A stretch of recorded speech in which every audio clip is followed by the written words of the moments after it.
Welcome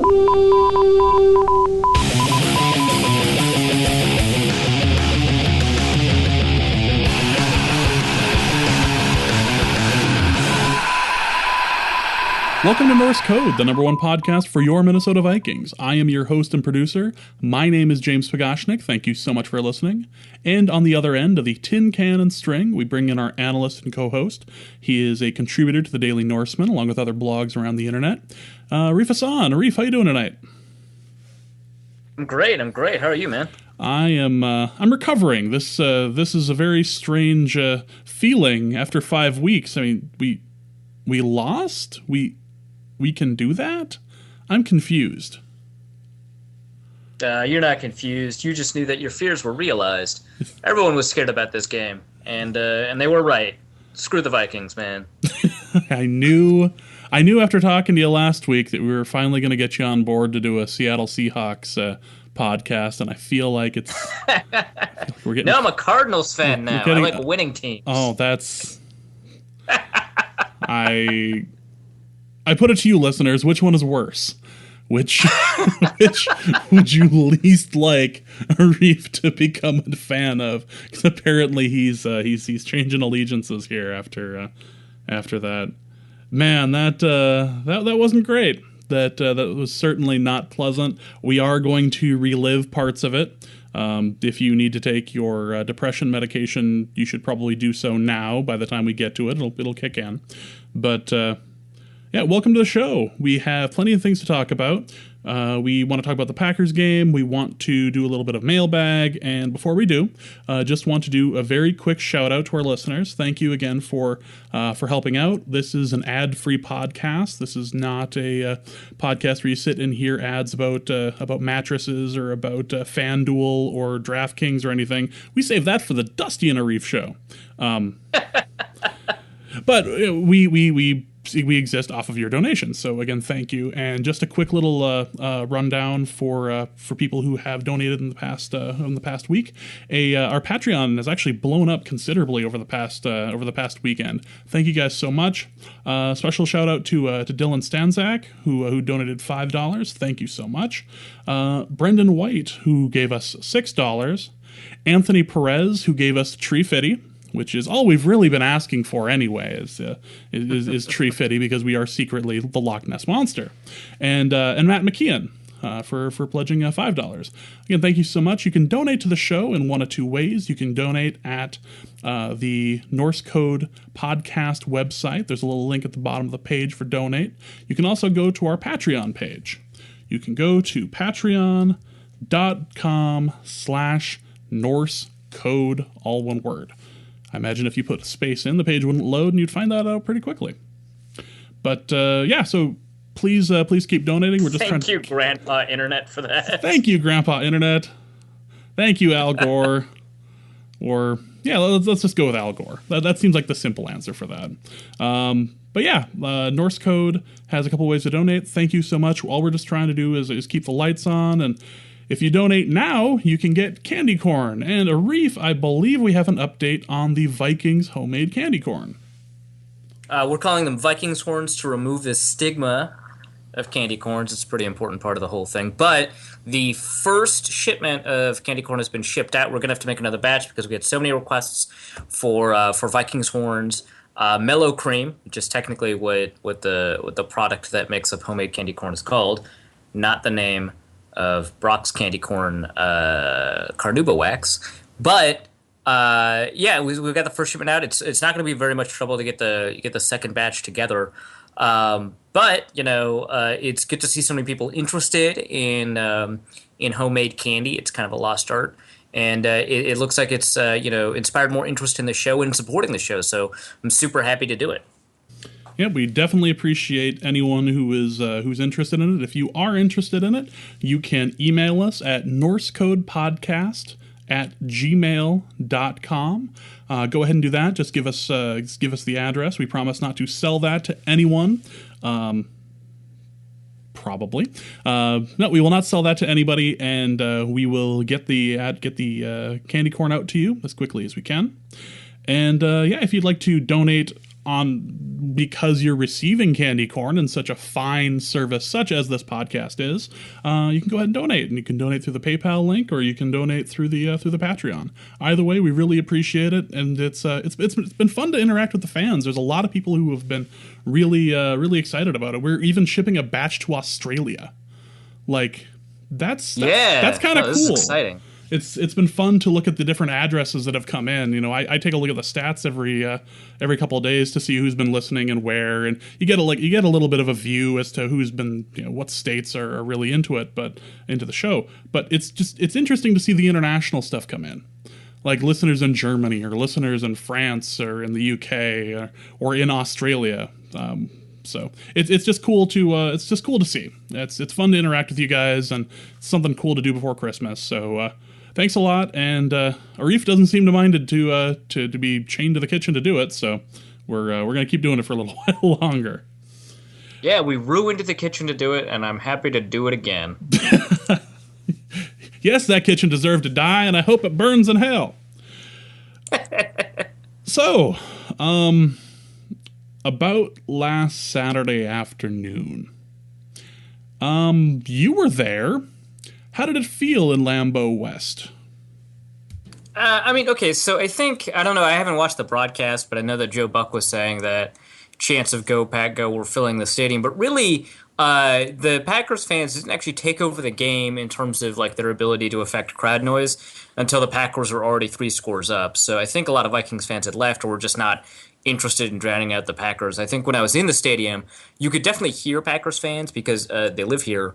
It's not like they necessarily had to travel all that far or at all to get to the stadium to fill it. But there were definitely more Vikings fans in the stadium for the first time in a long time in this Packers game than there were Packers fans, and they were louder than Packers fans until the Packers had taken control of the game. So I think that there was maybe a little bit of an exaggeration from a lot of people who were watching the broadcast of the game. I don't know, but I heard that a lot of people thought there were a lot of Packers fans at the game, and that wasn't true until the game was out of hand. So it was actually a lot of fun. I hung out with mostly Vikings fans. Some Packers fans were pretty cool, and I don't know, man, we were all making fun of the game together, so that was pretty cool. Everyone was pretty chill, so I enjoyed it a lot. So I have to ask, there were pictures on Twitter of the concourse at TCF Bank Stadium just being an absolute madhouse. Did you end up experiencing any of that? Yeah, well, I left the final Vikings drive because I assumed the Vikings were going to kneel it out. They didn't. They functionally did, because I did rewatch that part of the broadcast just to see what had happened. Not really sure why you have to scramble with 44 seconds, but I did see, I did leave before so that I wouldn't get the halftime rush, but by the time I had left the bathroom, the halftime rush had happened. It was very difficult to get to my seat, which was basically like 2 sections away from the bathroom. It was super squeezed. There was a hero in the concourse that said everybody side to side, and that moved everyone quickly for a little while until that dude left.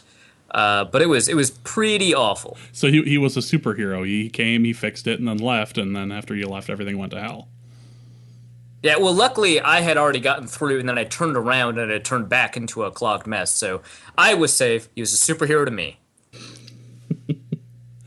I wonder what happened to him. I wonder what other bathroom line issues he went and solved that day. Like, that's a really specific superhero power. If you're going to have one. So, I mean, it's useful, don't get me wrong, but there were some... Right. Well, I mean, it shows up like 8 weeks a year, because you don't need it during basketball games. No.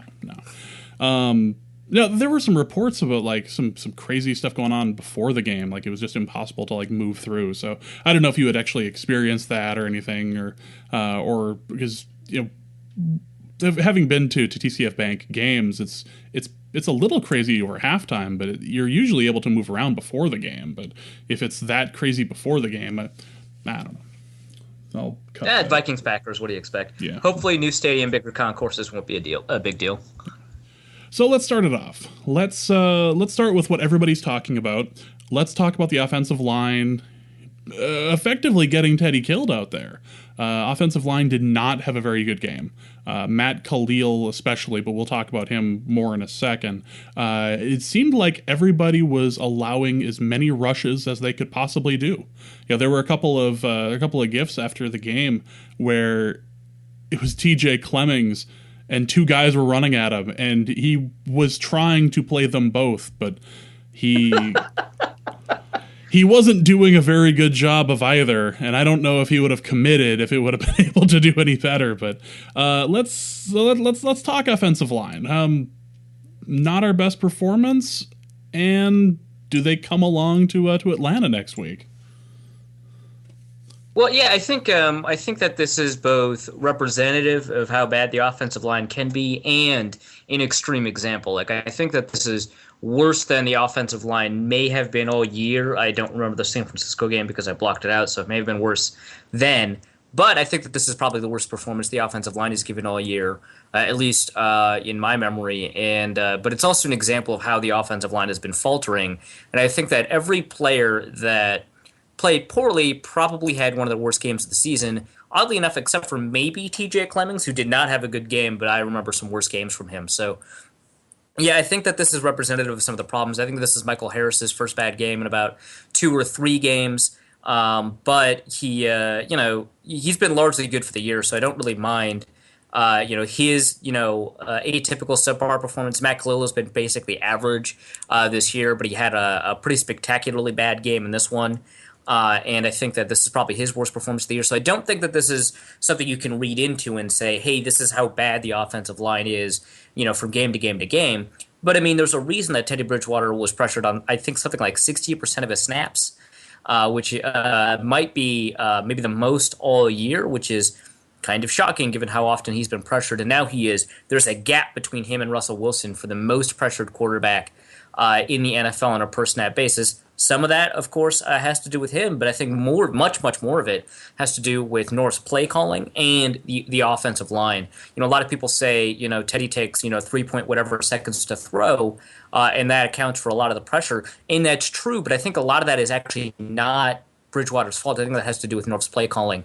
And we'll get more into play calling in a little bit, but the offensive line, I think, had a uniquely poor performance, and I think that they're not going to show up against Atlanta for 2 reasons. The first, just a bad game, but the second is that Atlanta's pass rush isn't nearly as good as Green Bay's, because Green Bay, they've got Julius Peppers, Clay Matthews, Mike Neal, I think, probably had a pretty astounding game from my view in the stands. And for the most part, I thought the Packers had a good game. At the same time, the offensive line had a bad game. And Atlanta hasn't been able to put together a consistent pass rush throughout the year, so I don't think that's going to happen. But I do think that this is something that needs to be looked at, corrected in some way. We'll talk a little bit more about, long-term and short-term solutions to correct the offensive line a little bit later in the show. But, yeah, this is definitely an example where it hurt the Vikings.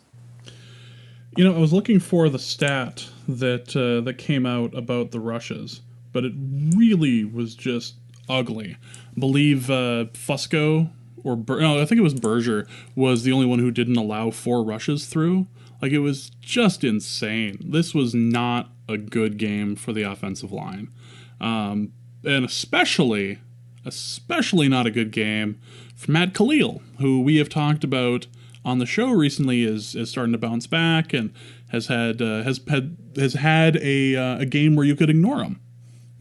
It's been nice. But matched up against Clay Matthews, this was arguably his worst game this year, and it could have been one of the worst of his career. Like, this was just ugly as all hell. And the penalties, that first series alone, just Matt Khalil penalty. The first half was just full of people swearing at Matt Khalil. Yeah, no, for sure. I think maybe penalties are probably a reason I remember Khalil's performance more than normal. But yeah, in terms of the statistic, it's 5 pressures per offensive lineman, except for Joe Berger, and those pressures are split up into hurries, hits, and sacks. Each offensive lineman gave up at least 4 hurries, except for Berger, and then in addition to that, Clemmings, according to Pro Football Focus, gave up 1 sack.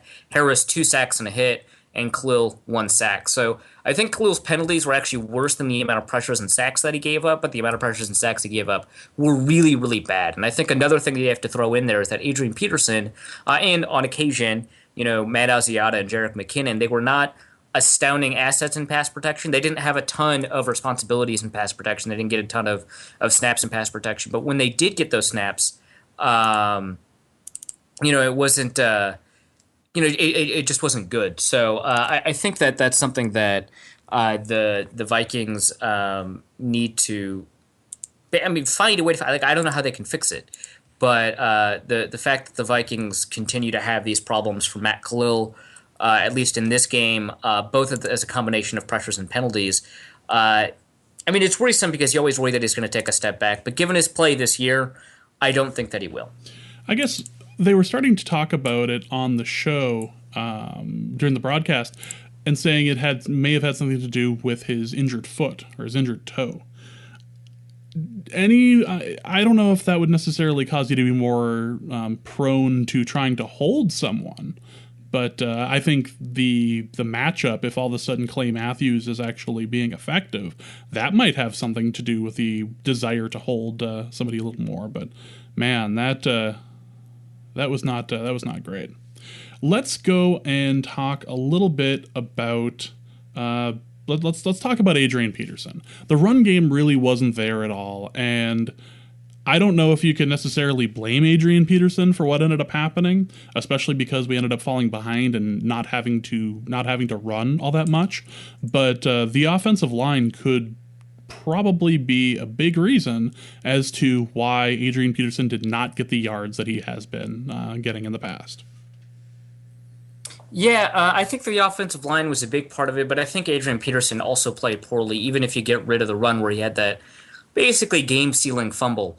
Yeah, and we can talk about that in a second. But for sure, I think that the offensive line had some issues opening up holes. I think that from a run-blocking perspective, I thought TJ Clemmings did a pretty horrible job. I thought he was maybe the worst at run blocking out of all of them. I thought Michael Harris had some issues. So then, Michael Harris and TJ Clemmings are both having, big problems, and Clemmings in particular, then it's very difficult to run to the right, which the Vikings tend to like to do more than most teams, even though it used to be, that all teams prefer to run to the right. Now the Vikings are one of the only teams that generally have a direction preference. But then you take a look at Brandon Fusco, he had some issues run blocking as well. And I think that, the only thing Matt Khalil wasn't awful at was run blocking, but that didn't help when you only have one, average run blocker. And, Berger, he was pretty good on double teams and getting off and getting to the second level. But when you take a look at, you only have two people who aren't even next to each other who are decent at run blocking, you can't get the game going. But I thought Adrian Peterson, he had issues following his blocks. It seemed like only every other run was it that he chose the right hole, or that he stuck to the play as assigned, or was patient enough. And it looked a lot more like, week 2, week 3 Adrian Peterson than it did, week 7, week 8 Adrian Peterson, where Peterson had been a real asset in getting consistent yardage and helping the Vikings out, than he had in previous games where he just, broke something out. And he didn't get that many runs. Maybe he would have fixed it. And I think that's also an issue in terms of play calling. But maybe he would have fixed it with a little bit more time. But as it was, the amount of time that he had running the ball, he was pretty inconsistent, pretty ineffective. And I thought he was part of that problem too, because I thought he did a poor job in terms of patience in selecting his run lanes, or patience and waiting for the blocks to develop in his assigned run lane. So, yeah, I thought both the offensive line and Adrian Peterson had some problems. And when both of them, have those problems, then you're going to get what you got. You got, 3.5, I think it's 3.5 yards a carry and the longest gain of only 11 yards. It's not good. 45 yards rushing against the Packers. For a while, I was noticing, because they always have this updated, top rusher, top passer, top receiver stat at the stadium. For a while, Teddy Bridgewater was the Vikings' best rusher, and I think that he retook that several times throughout the course of the game, despite the fact that Adrian Peterson is the running back. So yeah, I thought that everybody who was involved in the running game was at issue, except for maybe Joe Berger and maybe Matt Khalil. So yeah, it was really, really frustrating. Yeah, and the fumble didn't help matters either. That it actually felt like we had a real shot to potentially either tie it up or do something positive. And man, losing that fumble in the red zone was just brutal. can only imagine what that was like in at the stadium. But man, that was just ugly on TV. It was actually, and some people enjoyed it, some people didn't. But I thought that you heard about the squirrel thing, right? How they were showing the squirrel on TV. Yeah, it was actually at our end of the stadium. Yeah. It was like it instead of showing like the first major plays or something, you're focusing on the like. I get it. You got a really good shot of the squirrel. Just. Well, no, let's talk a little bit about, let's talk just a second about Adrian Peterson and fumbles. One thing I want to add to this is that Adrian Peterson has had 6 fumbles, 7 if you include the one that was taken away by penalty, his most since 2009. And of course, he played 15 games in 2009. He's only 10 games in to 2015. So this is the most fumbles per carry that he's had in his career, unless I'm doing the math wrong in 2008. And that's a huge problem because he's not as effective as he was in 2008. From a success rate perspective and a scoring perspective, and it's really frustrating because even though he's leading the league in yards per game, it's not worth it. And the Vikings were lucky in terms of fumble luck. Dusty mentioned that fumble luck could catch up to us. It did in this game, and it caused a huge swing. So that's another thing to think about for Adrian. But yeah, let's move on to Teddy. Before we move on to Teddy, it was kind of weird because normally we've seen the use of Asiata and McKinnon a lot more in cases that he's been bottled up. Adrian's been bottled up. I don't think we really saw the two of them much this game.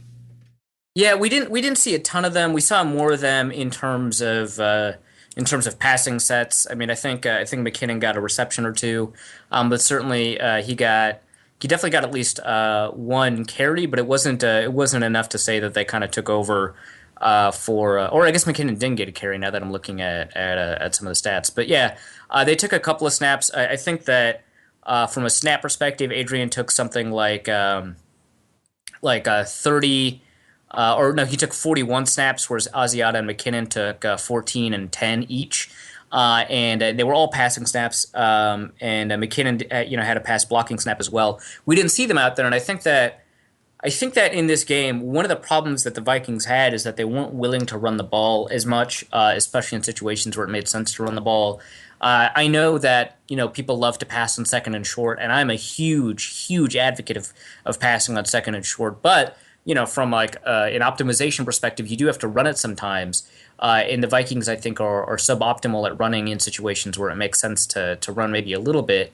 And if Adrian isn't working, I mean, they're of the theory that Adrian is kind of like a lotto ticket. He'll eventually get one loose.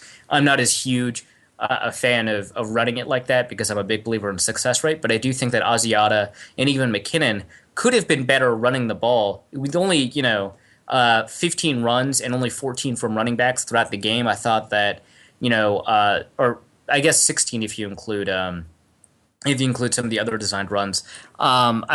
I just think that the Vikings aren't controlling the game. They're not putting themselves in favorable down and distance situations. And I think that if you have to pass 49, 50 times against the Packers, you're playing their game. Justis Mosqueda mentioned on our preview last week that the way that the Packers win is by forcing opponents to pass the ball because their defense, kind of like the 2006 to 2010 Colts.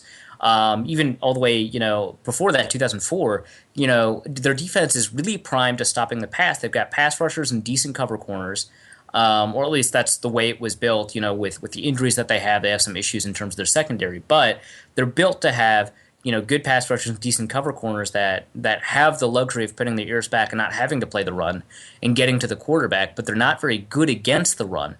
And so if you keep the offense on schedule, you allow Teddy Bridgewater to play a more manageable game, which is not the same as game managing, but it does allow the Vikings to control the tempo, control the schedule, and without that, even just with Asiata and McKinnon runs, I think that the Vikings played a losing game against themselves. Also, I just want to point out that Justis is part of the Rebel Alliance and a traitor and should be taken away. He totally reverse-jinx'd us. Like that podcast was just a ruse That was all him just, no, we suck. We're not going to do well. What are you guys talking about? No. Justis. No, he knew what game he was playing. No, that is not cool, and we are very aware of what you did. And we'll see. It's funny because, like, from a technical standpoint, the show came together fine. So it had to be the game that he was messing up. Yeah. Well, from a show perspective, he was certainly a good guest to have. But damn it, Justis. Why you gotta be like that? So Teddy was rushed. Teddy was rushed a lot. Teddy had no time. Teddy was running backwards. Teddy was scooped up off the field a couple of times. This wasn't great. I don't feel like the refs did us any favors, but this his stat line aside, this wasn't a great performance.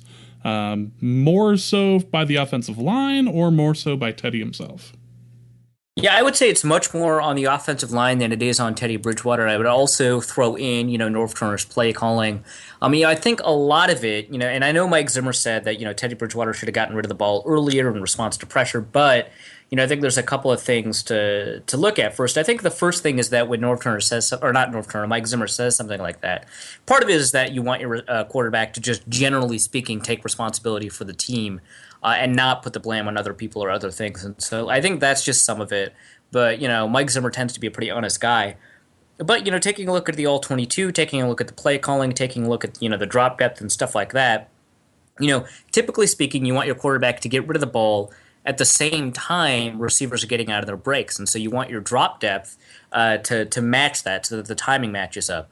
And so usually this means that the quarterback is getting rid of the ball at the top of their drop as they step forward out of their 5, 7, maybe 3 or 1 step drop. That's not always the case for the Vikings or for a lot of quarterbacks. And I think a lot of people, see Teddy Bridgewater hit the top of his drop, then hitch up once, and then hitch up twice and say that he's holding onto the ball too long. And that's not really the case from the perspective of wide receiver timing.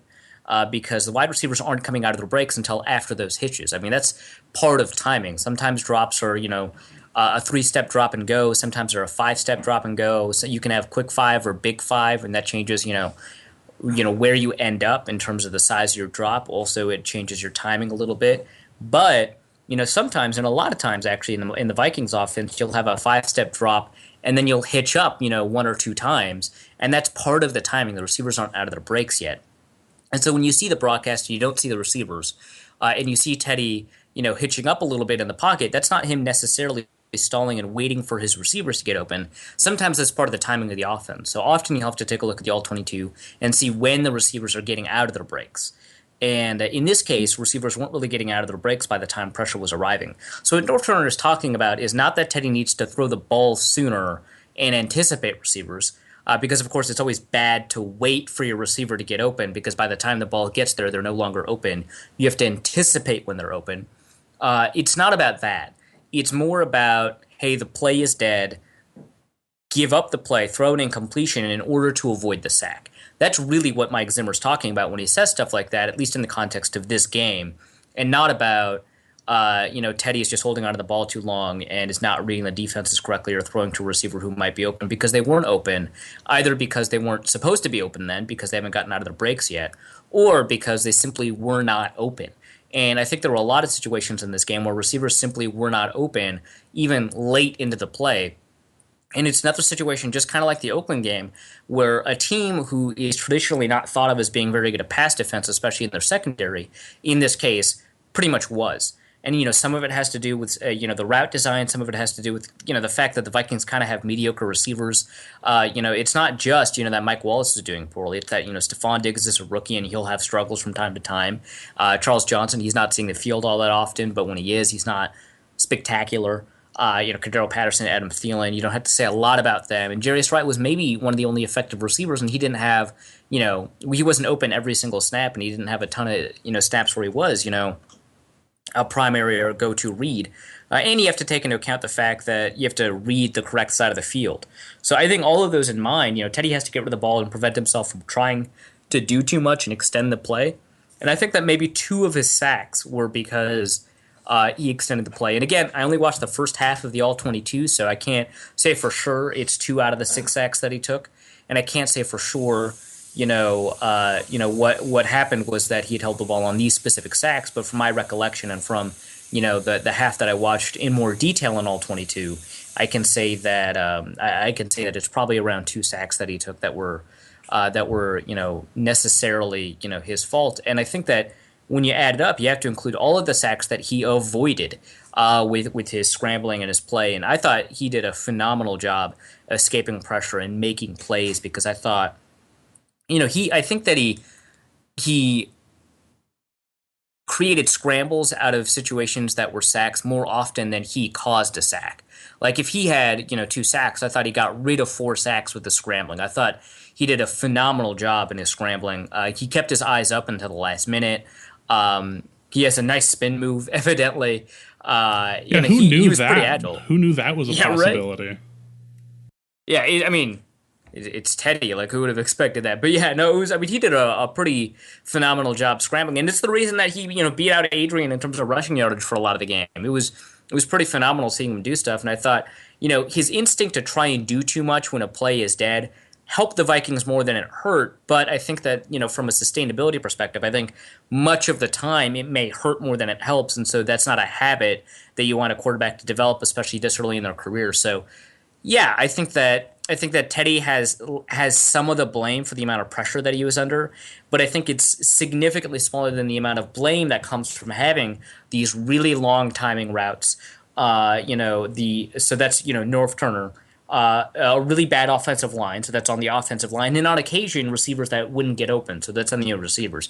I think those 3 things vastly overshadow the amount of blame that Teddy should take for the amount of pressure that he had, which again was over 60% of his passing snaps, and he's now by far the most pressured quarterback in the league. I think 48% of all of his passing snaps this year were under pressure, and it's really just unreasonable to expect any quarterback to put up anywhere near decent numbers when they're putting up the most pressure any quarterback has ever had in the Pro Football Focus era. So that goes all the way back to 2007, the single most.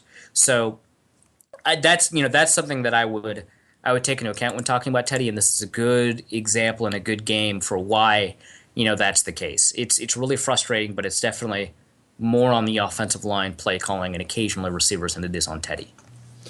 Let's talk about something a little more positive, possibly. Let's talk about Kyle Rudolph. Yeah, I know, positive. Kyle Rudolph, first 100-yard game of his career, but it comes during a game where Teddy is getting killed out there, and I had mentioned pre-show that when I was watching it and I saw Rudolph make the move and get the touchdown, my first thought was, hey, they're not having him block. Wait, why isn't he blocking? Did he blow an assignment, just decide to run? Like, what's going on here? I don't, like, I get that Rudolph is loose and he's going to get the touchdown. I was like, shouldn't he be on a day where he's getting catches and Teddy's getting killed? Shouldn't we scale back the Rudolph role, or what was going on there necessarily? Yeah, it was kind of unusual. I shouldn't say kind of. It was very unusual for him to get his first 100-yard game of his career, and he had a really good game. The percentage of snaps that he was out there in a passing route was higher than it was for any game this year, and some of that has to do with the fact that the Vikings were just passing much more often this game. Again, something like 49 passing dropbacks, 16 running plays. So that has a big part to play in it. But also, yeah, he was pass blocking a little bit less. He only had 3 pass blocking snaps in this game. And often, he'll cover or double team with TJ Clemmings in order to prevent that. I remember in the St. Louis game, obviously they're up against a good pass rush, even though, some of those players are injured in the St. Louis game. He had 7 pass blocking snaps, an extraordinary amount. So, yeah, I think that, Rudolph, the exchange basically the Vikings had is that we're willing to give up, 3 or 4 snaps where Rudolph would normally be pass blocking and preventing pressure in order to have Rudolph out there and running routes. And this is an example of the kind of potential we could see in Rudolph if there's a decent enough offensive line where he doesn't have to stay in and block. I think, and one of our mailbag questions kind of speaks to this. I think that this is kind of anomalous from Rudy. I think that, well, it's obviously anomalous. You're not going to see many 100-yard games from him. But I do think that this is an example of sort of the high ceiling that he could still have despite all the injuries in his career and what he could achieve. But I won't say that he's still not one of the most disappointing players of the year because even with this game, you wonder he's kind of slow. He was up against a really, really awful defense in terms of going against tight ends. I mean, the Packers I don't think they're ranked last in fantasy points against tight ends, but some of it has to do with the fact that they kept on going up against, some backup tight ends over the course of the season. And as a result, is kind of hidden how much points that they kind of give up to tight ends in general and how much yardage they give up. Luckily, and we'll talk about this in the next show, the Vikings are up against another defense that's bad against tight ends next week, and we'll see if Kyle Rudolph can replicate that performance against a similarly bad tight end defense. But yeah, I think that it was a confluence of factors. They didn't have him pass block as much. Teddy was on the ground more. But he was still running routes, and he was still one of the only ones open. And I think a lot of it has to do with the amount of pressure that he had, that Bridgewater had. Because when there is pressure, you want to throw it to the tight end or the running back and check down a little bit for one of those quicker passes. And the amount of pressure that the Vikings gave up kind of led to the amount of passes or targets that Kyle Rudolph saw. So, that's some of it. Some of it was just he was running routes a little bit better. He still isn't up to the speed that he was, in his early years at Notre Dame. But he looked pretty good out there. So the next thing that is that's logical for us to talk about is the wide receiver play, and I want to open up with a question, and I feel like it may take a little bit of time, but I want to see if we can work through it. Where do you think Mike Wallace plays next year? Well, certainly not in Minnesota. I think I wouldn't be surprised to see him somewhere where they maybe overvalue speed, which used to be Oakland, where they overvalue speed a little bit, or they want to really, really round out depth. I think if the 49ers were committed to keeping Colin Kaepernick, they would get Mike Wallace kind of the same way they got Torrey Smith, because Mike Wallace probably doesn't have a lot of options now. I wouldn't be surprised if Seattle got him because they're a huge fan of explosive plays and the deep shot. How about the Eagles? Without running the ball. Eagles, I could definitely see the Eagles. The Eagles are really committed to a locker room culture at this point, so who knows? Maybe Mike Wallace doesn't fit that. I haven't heard anything from the Vikings' perspective what he's like in the Vikings locker room. So I'm not going to say that there's new problems cropping up or something, but he does have a reputation, and his play has declined over the course of the year. A large part, it looks like, it's because of his focus. Because there's more drops and his route running is a lot rougher and rounder than it used to be, and those tend to be focus related problems, and so that kind of speaks to his mentality. Maybe you don't want that in the locker room, but the Eagles would be a great fit. I think a bad fit, but a team that probably would want him unless they fire their general manager, which they might. The Indianapolis Colts. Who knows? There are a couple of teams out there that will still value Mike Wallace. He's still sort of at an age where speed hasn't really declined; it's only about to decline. Who knows? But it certainly won't be with the Vikings because he's been a very, very disappointing asset, if you want to call it that. So wide receivers didn't really show up on Sunday. Would you agree? Yeah, for sure. And again, only watched the first half of the All-22, but I think that plus what I saw in the stands adds up, I think, to conclusion that the wide receivers in general are very poor. Before the draft last year, I said the Vikings should not invest that much draft capital in wide receivers because there are just a lot of unknowns, and someone could emerge, and you don't want to stifle that competition by installing a wide receiver one right away who may or may not pan out, and instead encourage one of these 5 or 6 unknowns to turn up and maybe produce 1 or 2, hopefully 2, because we thought Charles Johnson would be one, starting quality receivers. Unfortunately, that hasn't happened, and Charles Johnson is not as young as people think. I think he's 27 or something. Mike Wallace is obviously, up there. Jarius Wright, we know who he is. He's pretty good at his role, but it's a very limited role. And Stephon Diggs, he's showing up, and it's great. But the Vikings need a contested catch receiver, and that's not showing up on the current roster. And I think from a process perspective, I wouldn't change my mind about the Vikings in terms of their draft priorities last year and their free agent priorities, but I do think that now that we know what the roster has, it's really lacking in wide receivers. And of course, this sounds a lot like the excuses that we gave Christian Ponder. You want to be careful when you evaluate a quarterback not to get committed to them and continue to make excuses beyond where it makes sense. We said a lot of pressure, and we said a lot of issues with this wide receiver core with Christian Ponder. The pressure thing wasn't as true. But the receiver thing was true, and it carried over into the other quarterbacks that the Vikings have, and that doesn't mean it's not a problem for Bridgewater right now. And I think that the Vikings, they have, Charles Johnson has issues getting open, and part of those issues getting open is that he needs more space than more wide receivers because he's bad at contested catches. A receiver that's good at contested catches is open more often because they're more likely to haul the ball down in situations where some receivers may not be able to. And so, that's a problem. I think obviously Cordell Patterson is Cordell Patterson. Mike Wallace is an issue because he's getting open less and less, and when he is open, he's catching the ball less and less. The deep ball that Teddy threw to Wallace, a lot of people will say that that's Teddy's fault because it was an arm and a half away from Wallace. I don't know. Aside from the fact that Wallace got a full palm on the ball, he also sped up somewhat late-ish in the route. That sometimes has to do with making sure that you can get open by deceiving the cornerback. But he also slowed down a little bit later on the route, too, more than he should have. And that caused what otherwise would have been, in my opinion, maybe an accurate-ish deep pass to be inaccurate. And so I think that maybe that doesn't count as a drop for Mike Wallace, but it certainly counts as something that I would call Mike Wallace's fault.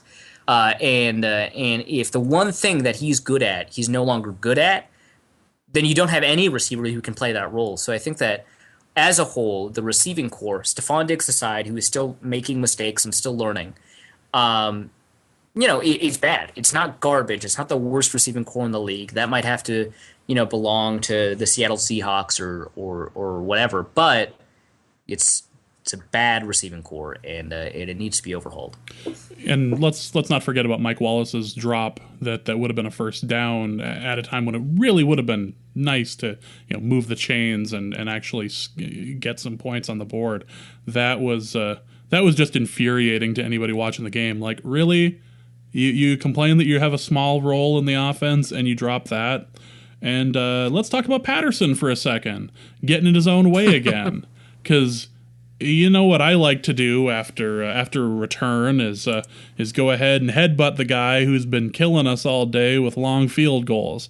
I feel like that is the right thing to do, and I fully support him in his headbutting ways. What an idiot.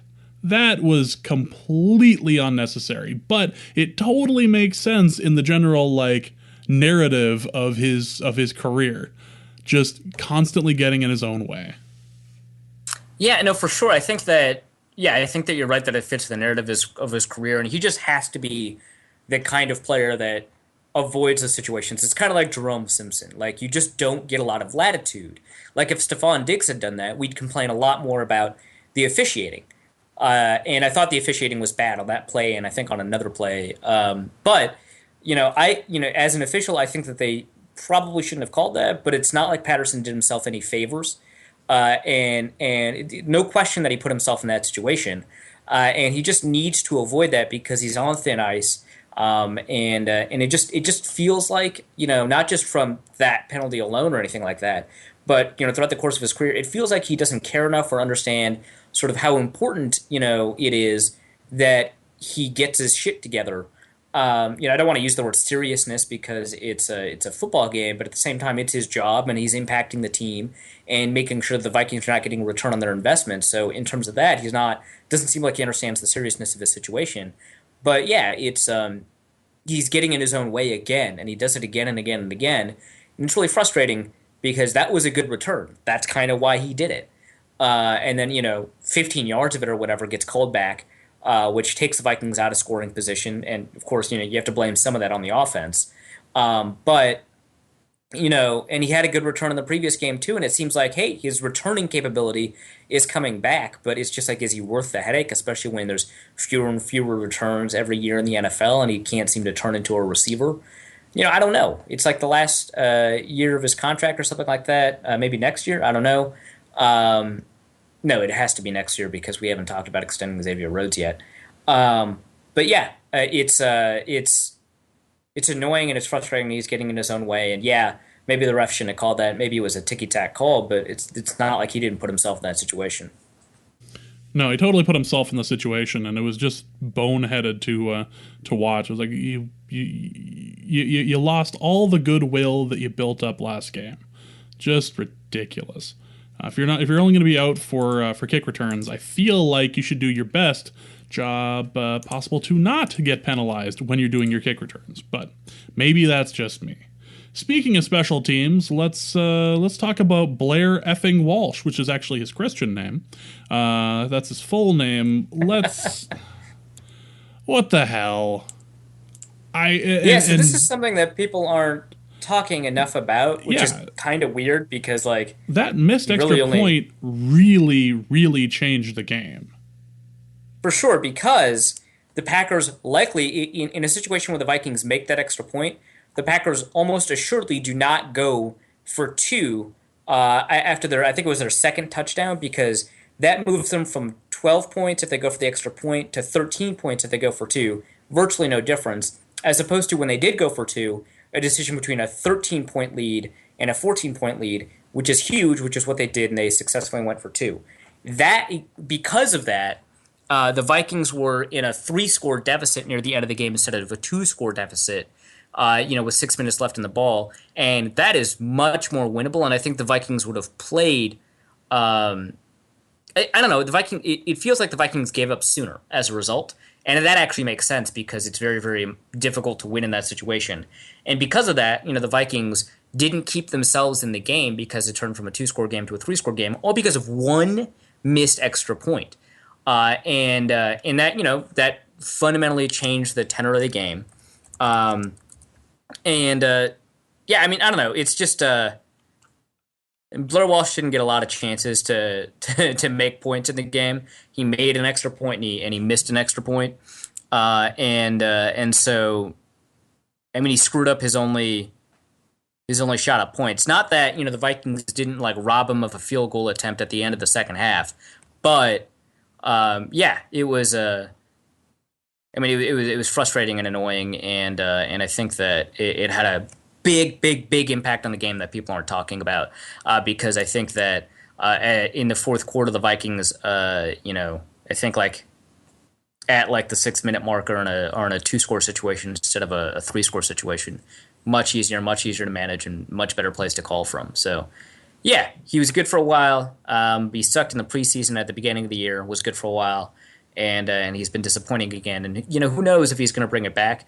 At least he's still a better than league average kicker, but that kind of inconsistency, it's frustrating and annoying, and it has a big impact on the outcome of games. Definitely. Just watching that was just infuriating. But I feel like that's enough on the offense. I feel like that is more than enough on the offensive offense that we put out there for Sunday. Well, let's talk about the defense that couldn't get off the field. Do you feel like the problem was chasing the sack instead of containing Aaron Rodgers, or was there one other glaring hole that was the problem? I'm not so sure that it had so much to do with chasing the sack rather than containing Aaron Rodgers, because I didn't think there were a lot of situations where Rodgers, turned pass protection or rather pass pressure into giant gaps into a huge successful scramble. I think it happened maybe once or twice in the game, twice I think, and as a result. He was able to. I think that the issue was more about the Vikings having an issue, with their linebackers. I mean, it was frustrating to see, passes over the middle. It was frustrating to see, Eddie Lacy do what he did, and some of it is this dude may weigh 270 pounds and he's got that much power, and it's difficult to bring him down. But I thought Andres Sendejo, he did a pretty poor job in run defense for sure. I thought that, this is one of the rare games that Harrison Smith wasn't a standout player. I thought Eric Kendricks, he did okay in run defense, but, I think in passing defense, he did a really poor job, keeping a handle on not just the running backs, but the occasional tight end. I thought the defensive line overall actually did a pretty good job. I thought that Everson Griffin, I think that he has a negative run grade on PFF. I don't agree with it. I thought he did a pretty good job against the run. I thought that having Joseph and Floyd together again was really good. I thought they had good games. Robinson had a great game actually, and he was really, really good in run defense. He's like a poor man's Rob Ninkovich at this point. And I thought that even the backups like Daniel Hunter had to play like more snaps than he has like all game, and he played out of his mind. I thought Tom Johnson played really well. I think the defensive line overall did a good job, but I think that you had issues with Captain Munnerlyn in coverage, and Captain Munnerlyn was actually one of the few run defenders that did pretty well. You had issues with Terrence Newman. He tried to play an old man game against old man James Jones, and he got out old manned. Yeah, which kind of sucks. It really looked like they were just picking on Terrence Newman at that by the end of the game. Yeah, for sure. It was him and Captain Munnerlyn that got kind of abused, but I think Newman, he got targeted the most of the second most. Captain Munnerlyn is the other one, and they both got beat pretty bad. I think they both gave up a touchdown. Newman gave up an old man touchdown to old man James Jones. Captain Munnerlyn gave up a touchdown, a slot touchdown to slot receiver Randall Cobb. It was just frustrating. I thought Xavier Rhodes did a great job. He's only targeted a couple times in the game, and despite the fact that I think every target was a completion, I thought that he actually did a pretty good job on one or two of those. When you have issues with Andrus and Dejo, both in run defense and in pass coverage, when you have issues with two of your three cornerbacks, and when you have issues with your linebackers in coverage, I mean, Aaron Rodgers is going to carve you. He didn't have a great slate of receivers to work with, but he was still able to do some stuff. I thought that maybe Aaron Rodgers didn't get pressured as much as he should have, but I thought that the Vikings defensive line, in terms of pressuring and in terms of containing, did a pretty decent job. It's just that Eddie Lacy did a good job because the linebackers couldn't play against the run very well, the cornerbacks also just they had a poor game. I don't want to take too much away from Aaron Rodgers. He actually looked pretty good. He did a good response. He had good responses to pressure, and he did a good response rolling out, and he did a good job identifying open receivers and targeting them.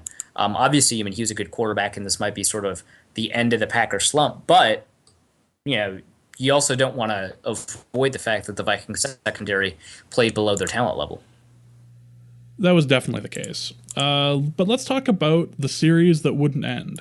And I can only imagine how draining that drive at the end of the second quarter felt in the stands. But watching it live on TV was just brutal to watch third down penalty after third down penalty. It felt like we were doing some weird Russian roulette defense where we were just going to wait and see how many times it was going to take for Aaron Rodgers to score. Like, if you put anyone in that position, if you put Ponder in that situation and just give him 16 or 18 shots at the end zone, eventually he's going to find it. And if you're doing that to somebody like Aaron Rodgers, who's not only won the MVP before, but is a very good quarterback, like, it was just maddening to watch the defense just mess up so often. I feel like this was the big series of the game, because not only could the defense not get off the field, not only was it our own fault that we couldn't get off the field, but that score just killed us going into halftime. No, for sure. I mean, from the stands, it was very disquieting. I don't know. It always felt, because we don't get as much of the benefit of the broadcast does of having more instant replays. The Vikings only, their official replay booth really only, or their whoever controls the jumbotron, they only replay things when it's kind of self-serving, so you don't get to see. It felt like a lot of bullshit. But it sounded like, and the fact that there weren't very many replays of the penalties seems like it wasn't. It seems like the Vikings just kept on screwing up. And you're right. You give someone 14 shots to the end zone, they're going to make one of them. And especially because it's only the first shot that really counts, that really matters. It's just, I don't know. You're right. It's the drive that wouldn't end. It was very disquieting because you kept on getting pumped up on third down. The whole stadium is trying to be as loud as possible on third down. And it's like when you're in your third down situation in the exact same drive, the exact same point when they're a threat to score because you gave up two previous penalties, it's really hard to get amped and excited for it, and it was draining, and you knew that touchdown was going to happen because, you gave them 14 chances. I think that the Vikings defense did a pretty good job in terms of keeping him out of the end zone, but obviously they did fundamentally a bad job because they kept on giving him shots to the end zone, and that obviously sort of outweighs that. So yeah, it was. That was a pretty big turning point in the game because up until that point, the Vikings had done. I think the Packers had only scored 10 points up until then, and so that's up to the end of the second half. It's a Packers offense that, yeah, they've been slumping for a little bit, but I mean they're a great offense, and holding them to 10 points and a half, that's great. You probably held them to 13 if you didn't keep doing that, and the Vikings were in a good spot, but you give up a touchdown instead of 13 at 16, right? And then it becomes 17 or whatever. So yeah, that changed the tenor of the game, especially because the Packers were able to receive the ball afterwards. I mean, the Vikings did have one drive that they wasted after that. But yeah, I mean, maybe we wouldn't be talking about it as much if the Vikings had been able to score immediately afterward to finish out the half, but they didn't. And you still want to talk about it because the Vikings penalties were a very, very big part of the game, both on offense and on defense. And this drive is exactly why, especially when these penalties compile together and cause the problems. I mean, it was one of the most frustrating things that I've been in person to see from a football perspective. And it just sucked. Yeah, just awful. And just some of the penalties, too, were really, really questionable. Especially the one that was, I believe this is where Linval Joseph did his little shove, and they ended up getting the big penalty out of that, which was a third down. And then there was an illegal contact that didn't actually appear to be an illegal contact. The guy maybe had touched him for a quarter of a second, but sure, illegal contact. It's third down. Let's just give another first. It felt weird officiating wise because there were a lot of calls on the Vikings that it didn't appear that there actually was a real penalty, but when it came to shots on the Vikings, were being completely ignored. For example, the Linval Joseph penalty. Meanwhile, Teddy gets his head nearly ripped off of his shoulders in that big hit where he ended up getting taken out. But there was absolutely no call for the shot to the head. So from an officiating standpoint, anyway, it didn't feel like an evenly called game, and that drive just really felt like it accentuated that. Like it was just one more example of this game just going off the rails for us. Yeah, and I can't really speak to the fairness of the officiating because I didn't get to see as many of the replays. I did mention that at least two of the calls that I ended up, actually watching the replays of, including, Patterson one, and actually that Linval one, which I didn't realize was part of that series of penalties. That Linval one was also one that I saw, and both of them seemed very... I suppose you could say that they were justifiable, but they were ticky-tack, and when you call them in one direction in that situation, you expect them to be called in the other direction, and they weren't. And if they're justifiable, then you'd expect them to be justified on the other side of things. I am not one to say that there's, officiating conspiracies that people or that refs tend to favor one team over the other. A lot of people say this about the Packers, and it certainly does feel like that sometimes. And this is one of the situations where it certainly felt like, hey, man, if there's an officiating conspiracy, this is an example of it. I don't think there is one, but, man, it's really hard to make that argument because it certainly seemed like an unevenly called game from my perspective. And, again, I didn't get to watch a lot of the replays, and I didn't get to watch, but I don't know. It was frustrating to watch, and it felt like, these penalties that the Vikings were piling up, which maybe they're discipline issues for the least penalized team in the league. Maybe they're not. But it was draining. Yeah, draining to be sure. And I was even saying, three quarters through the game, like, we're the least penalized team in the league. Why the hell do we have so many penalty yards? Like, it didn't make any sense. But it's not like this was a game called on the same level as an inadvertent whistle on a potential 70-yard touchdown, like it was in the Patriots game. Like, that's a whole different level. That was bad. Oh man. That was just brutal, and that was the worst. Just sitting and waiting for the announcement of our bad, like just waiting for that moment, because there was no way they were going to be able to fix it. And then they leaned it more toward the pass, like, okay, well, you messed up the call anyway, and then they ended up messing up the call for the end of the game too. Like, man, that yeah, because arguably a bigger impact, although who knows, right? Is when they kept the clock running for Sammy Watkins getting out of bounds. But I don't know. Sports Science did a thing on it to see whether or not that would have been a touchdown, and they conclude that it likely wasn't because Ronald Darby had pulled up because of the whistle right away. And Amendola probably would have caught the ball, but Darby probably would have closed in on him within 15 yards, which is the size of the penalty that they quote unquote gave gave against the Jets to the not the Jets, the Bills gave against Rex Ryan to the Patriots. But still, I mean, that was definitely a shot where Amendola could have and very easily would have been able to get some serious yardage and maybe a touchdown. I that was bad. That was awful. I still think the worst call in any game I've ever seen was still against. I shouldn't say against the Vikings because it wasn't a penalty. Maybe it's just my bias, but whenever I mention it to fans of other teams, they agree with me.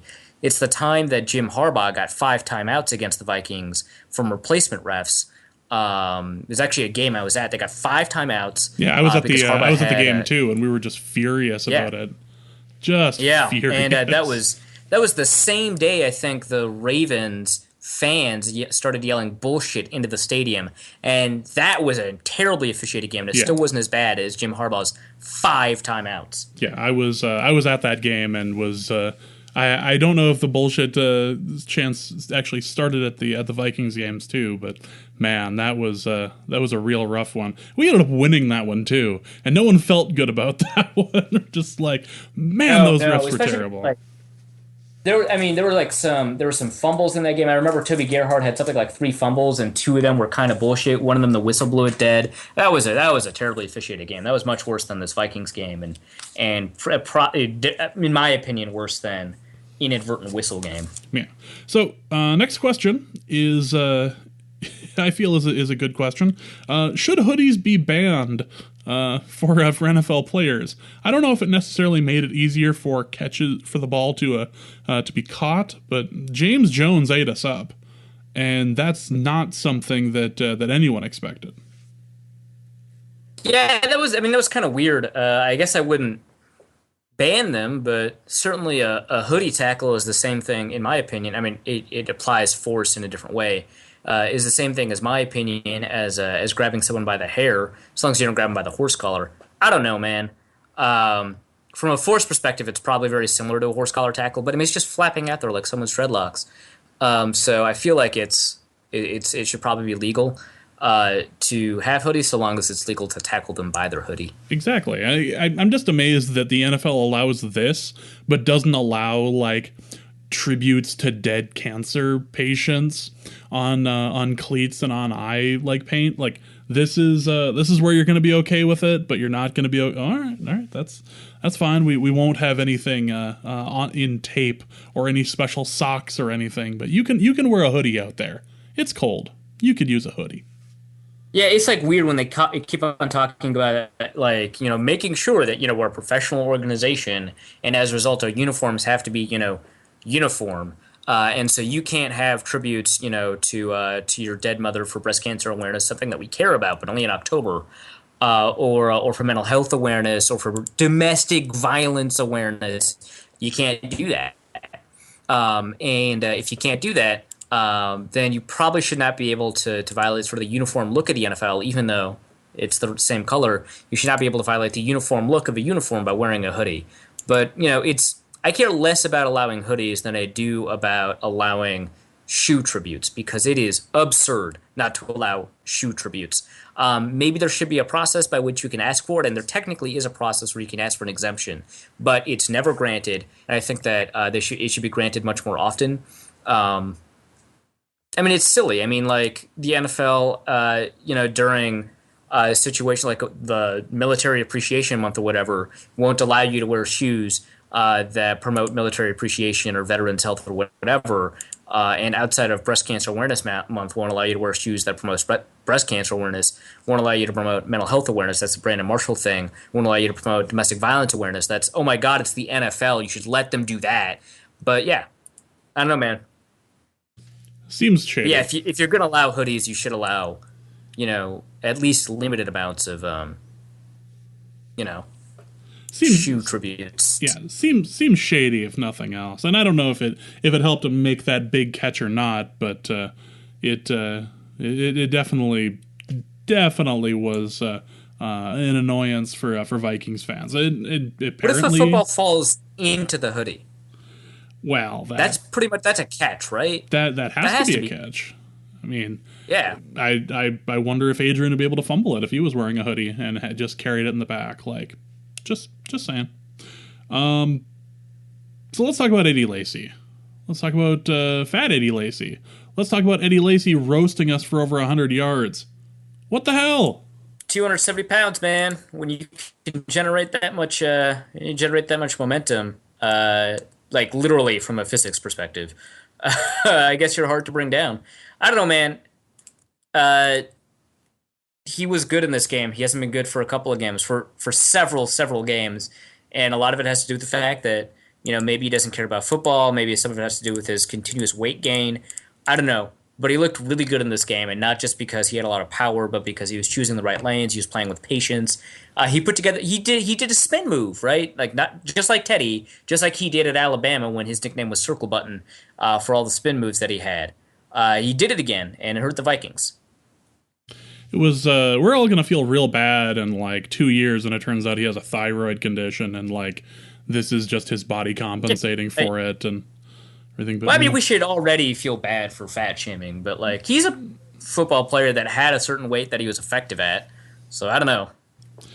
well, let's try to find a positive out of all of this. Not out of Eddie Lacy gaining weight, but out of the game. What did we learn that we can use against the Packers in the final game of the year? I think that we learned that we should probably be more aggressive about showing blitz, not necessarily blitzing. I mean, we talked about how Aaron Rodgers is very good at finding holes in coverages that are created by blitzes. But Aaron Rodgers had been weak to the blitz during his slump. The Vikings did not blitz him all that often. But more importantly, they didn't show blitz, which confuses the coverage calls and things like that.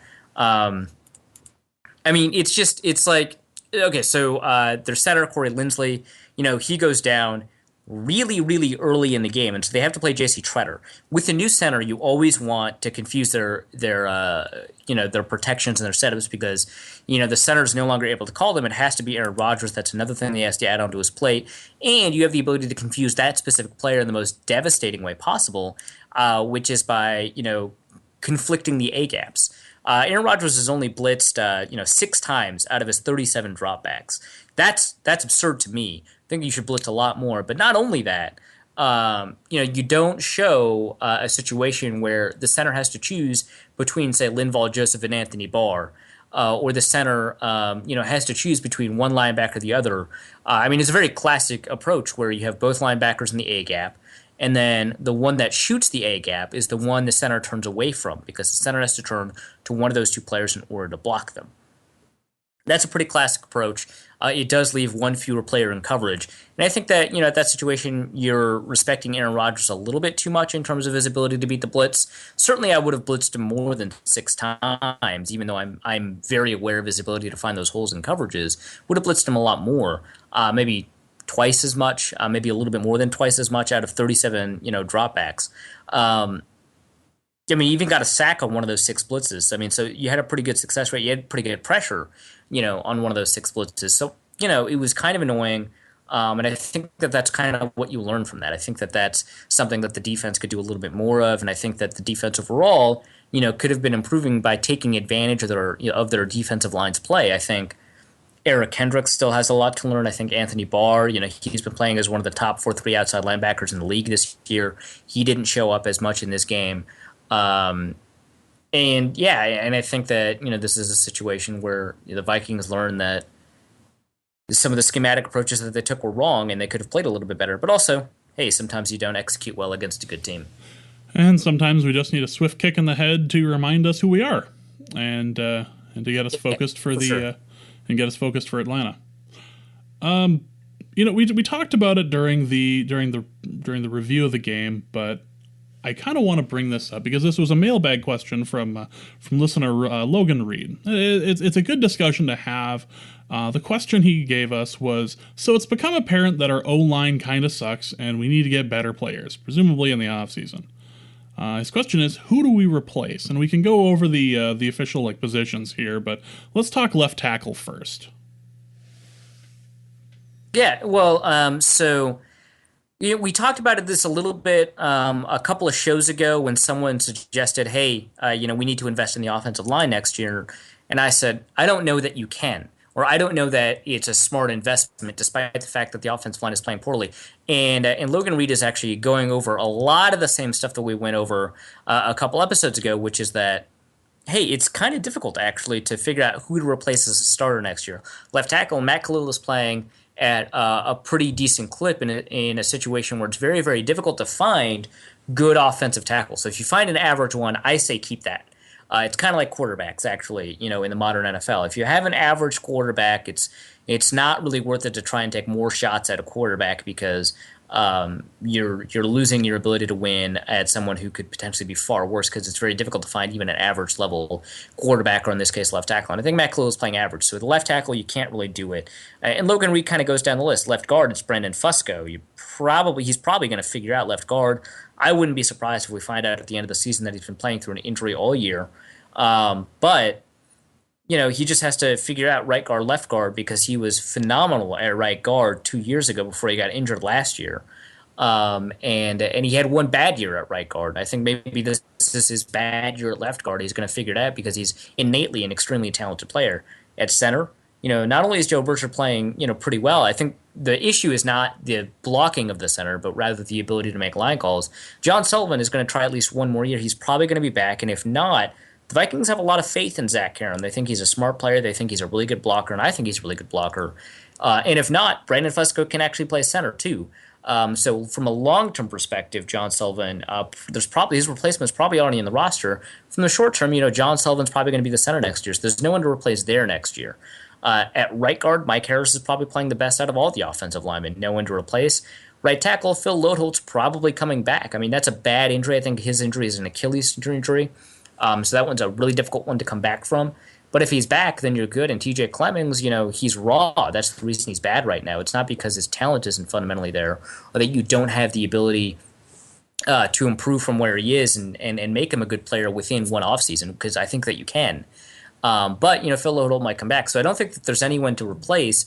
I think that the only investments that you can make are at depth. And I think the Vikings actually have that depth in a situation where those two offensive linemen are kind of healthy. I think that they need to find another tackle to have depth at left tackle, and maybe Jeremiah Searles is that player. Maybe he's actually really good depth. He played really good in the preseason for the Chargers at both guard and tackle, so maybe.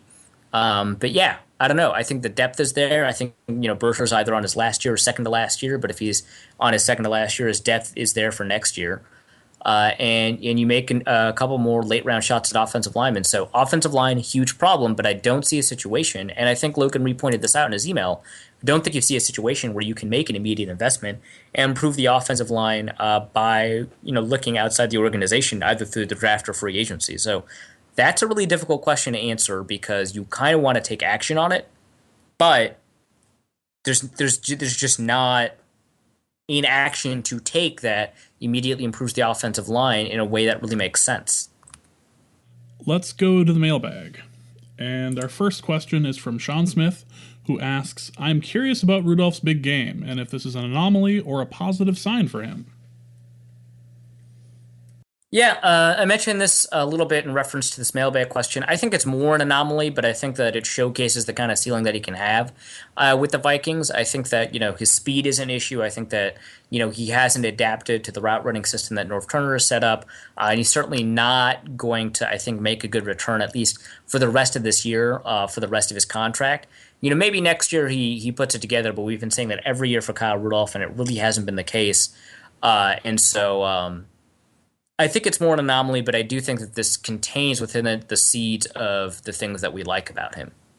Yeah, and it seems like this year he's doing more pass blocking than he is pass catching. So, I mean, it's hard to expect big things from him when he's behind the line. Like there's just not much, or at the line. Like there's just not much he can do to affect a game with the ball, except for just make sure that there's running lanes or passing lanes. But anyway, let's go to the next question, which is from Eli, who asks, did anyone on the offense do abnormally better or worse than normal?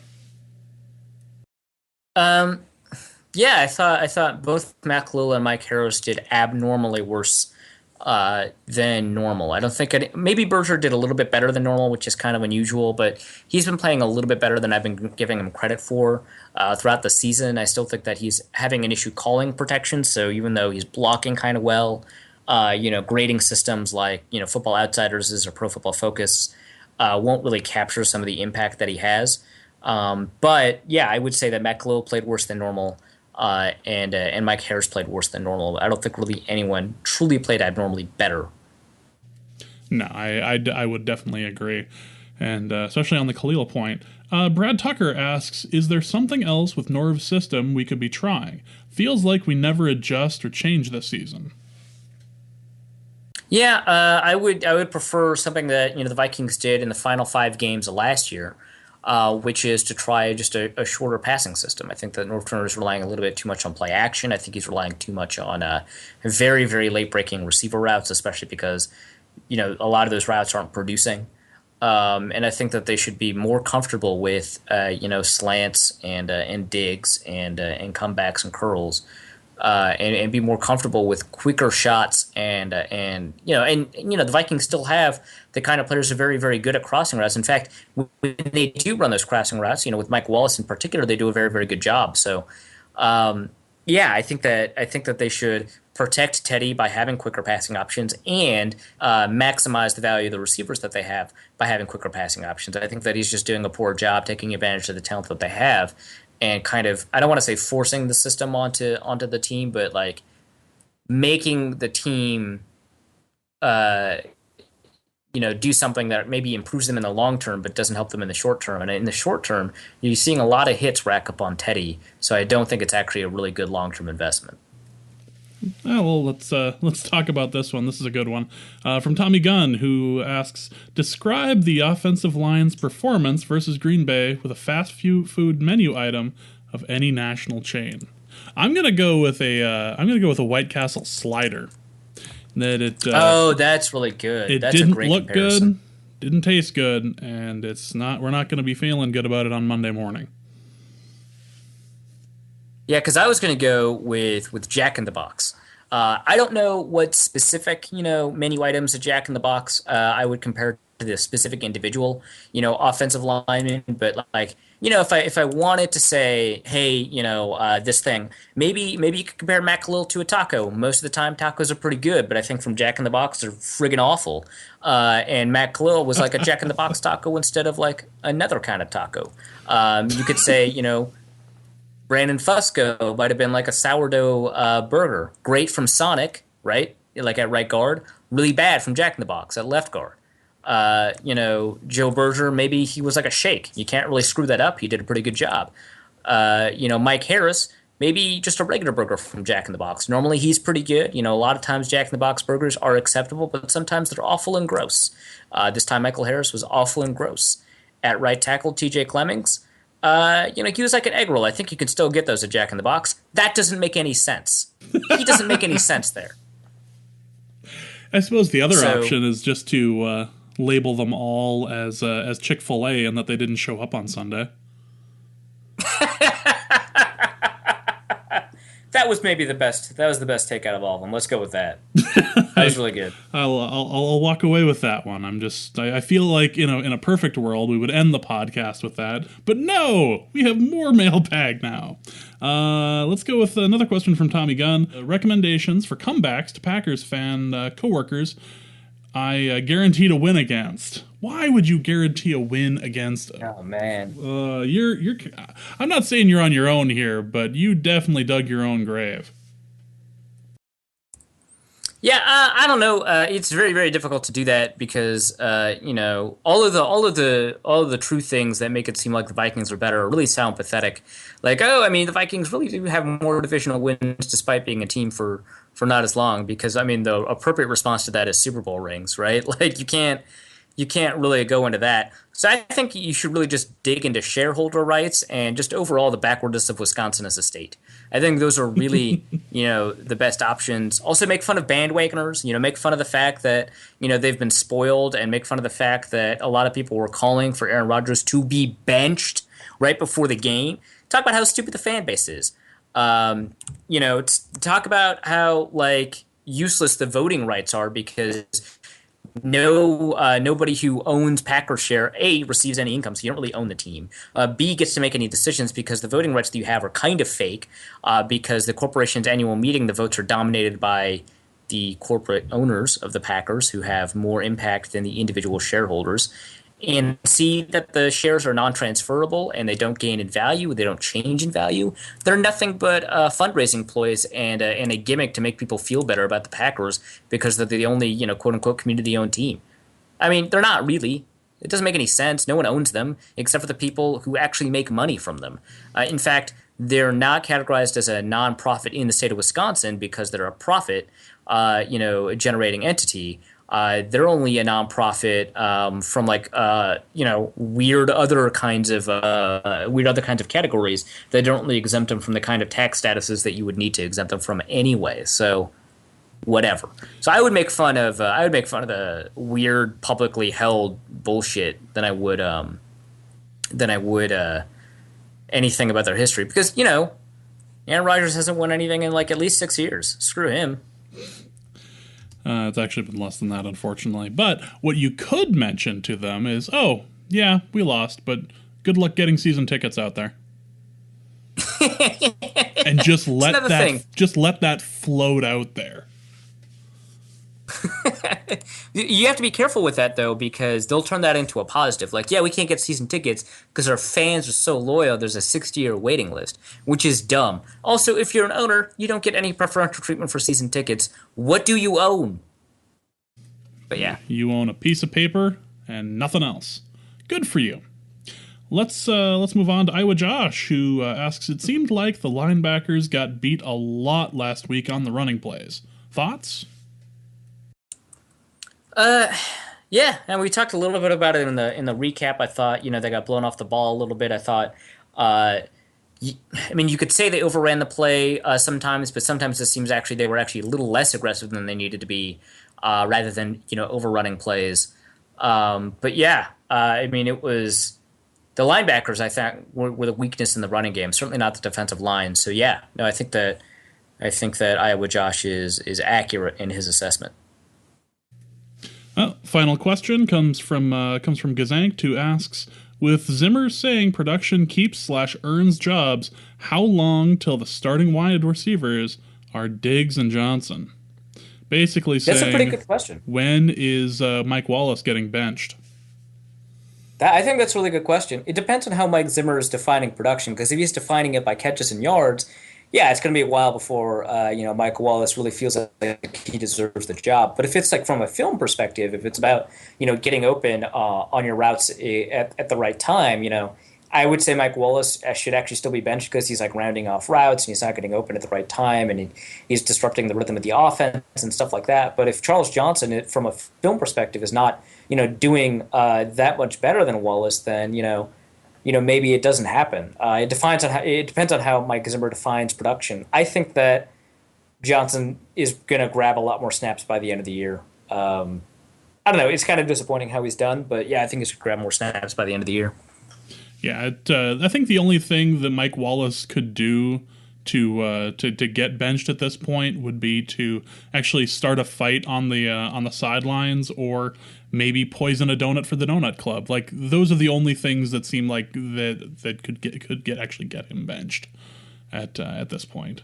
It's too bad. We're paying a lot of money to that guy to not have him show up in the stat line every weekend. Yep. Just a damn shame. And that's going to be it for us this episode. We're going to release the next one on Thanksgiving, so it'll be there for your drive back, or for just if you are one of the unlucky souls who actually has to go into the office on Friday. You'll have the nice sounds of Dusty and Arif talking about the upcoming Falcons game, which should be very interesting. I'm really looking forward to that one and to your guys' analysis of it. So, Arif, any parting shots before we take off? Nope, nothing to add. Nothing to add, nothing to promote. No writing is being done here, folks. Sorry, just being a dick. So that'll be it for this episode. If you would like to donate to the cause and help keep the lights on and keep this to be an ad-free podcast, you can do so at norsecodepodcast.com. You can scroll down to the bottom of the page and click on the donate button. You can also go to our Patreon page and go to patreon.com/norsecode, all one word. And you can help out there. And if you're interested in any of the Vikings horns that we're making, that Arif is making actually, you can just email your address to norsecodepodcast@gmail.com. And if you'd like to put a donation with that too, you're definitely welcome to do so. We will not turn that down. I think that's about it. If you would like to get a hold of us or send a tweet or a question, you can do so at NorseCodeDN on Twitter. Arif is Arif Hassan NFL. Dusty is at Dusty O'Connell, and I am at Big Mono, although I tend to hang out more on the NorseCodeDN Twitter account. Yeah. Before we go, a Rams player got shot in the head tonight. What the hell? Yeah, holy crap. Yeah, Mike Silver tweeted out maybe like 14 minutes after we heard about it that it sounds like it's not life-threatening, so, thank God. He is going to go under surgery tomorrow morning, but he got shot in the head and also the hip. He'd been doing a lot of football camps around the area. He'd been serving a 4-game suspension for PEDs. He decided to spend that suspension in Florida helping high schoolers learn how to play football, so crap. I hope he gets better. Is shot in the head twice while sitting in a car with 2 young relatives and his cousin. That is rough. Stedman Bailey. That's not a good way to go out. Regardless of whether or not you're in Florida, like that's just not okay. So yeah. Good luck to Stedman Bailey. That is going to be it for this episode. Hope you have a great Thanksgiving. And our formula is this: keep Teddy alive. We will see you on Thanksgiving. Norse Code is the official podcast of the Daily Norseman SB Nation blog and is produced with cooperation from Pompous Jerk Productions. Pompous Jerk Productions. Attitude with attitude. The opinions expressed in this podcast are solely those of their contributors and do not reflect official positions of the Minnesota Vikings, SB Nation, the Daily Norseman staff, or PJP. No information in this podcast should be construed as gambling advice. Please obey all local gaming laws. Our formula is this. We go out, we hit people in the mouth.